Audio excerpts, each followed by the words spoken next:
एक मिनट में पता करेंगे राफ्ट या मैट फाउंडेशन को कितनी थिकनेस देनी चाहिए। हमारी वीडियो आपके पास आसानी से पहुंच सके इसके लिए अपने फेसबुक पेज नवग्रो डेलर को फॉलो कीजिए, यूट्यूब चैनल को सब्सक्राइब कीजिए और इंस्टाग्राम को भी फॉलो कीजिए।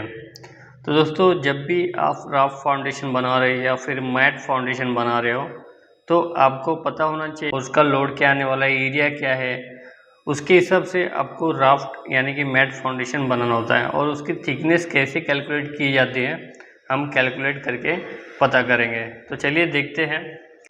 तो जो बिल्डिंग है वो है 20 metre into 15 metre.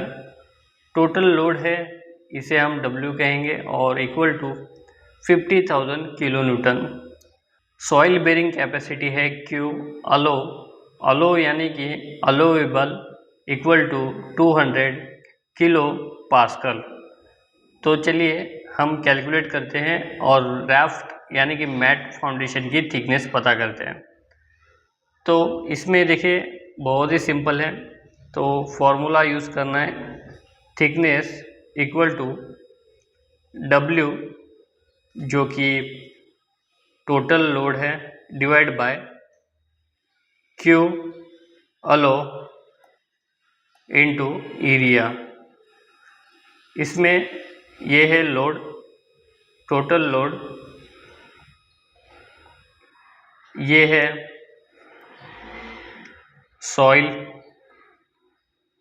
Bearing capacity और ये है एरिया।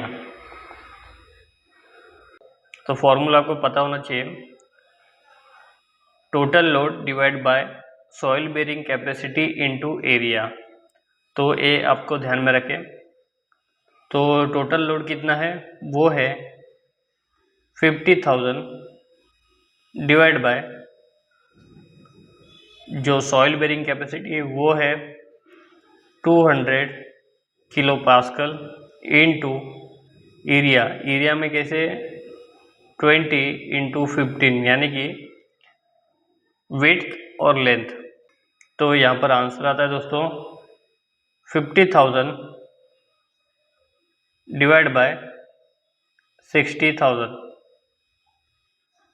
तो फाइनल आंसर आता है यहाँ पर 0.83 मीटर।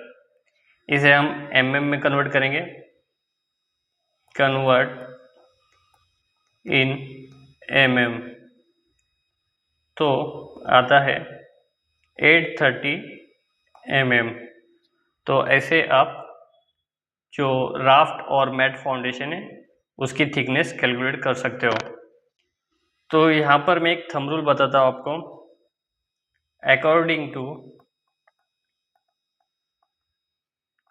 IS 456 मिनिमम थिकनेस होनी चाहिए राफ्ट और मैट फाउंडेशन की, वो 150 mm होनी चाहिए।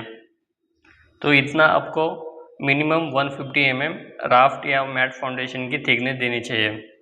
पर जो हमने कैलकुलेट किया है उससे आप कैलकुलेट करिए और राफ्ट और मैट फाउंडेशन की थिकनेस पता कीजिए।